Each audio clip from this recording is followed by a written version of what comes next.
Hey everybody, what is going on? I hope you guys are all doing well, and welcome to another tutorial video. In this video, I'll be showing you guys how you can record your own audio or your voice in Davinci Resolve. So let's get right into it. As you can see, I have a untitled empty project, and I'll be using this to record my audio. What you want to do first is go into Fairlight, which is the second to last icon in the bottom row. And once I'm here, as you can see, I have these two audio tracks. I can just go ahead and delete all of these since I don't need them, if I even can delete them, which doesn't look like I can. Actually, I can. So I'll just delete those. And if I left click or right click here in this sort of empty space, I can add a track and I'll add mono.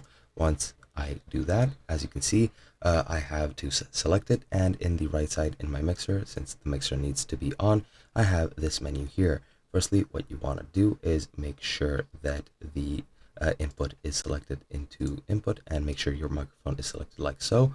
Click patch, and then you can exit out. Now your recording is patched and you should be able to use it, and all you need to do to start recording is press this record button here, and it should record any voice that you have, and that is pretty much it. Hope you guys enjoyed, and I'll be seeing you guys in another video.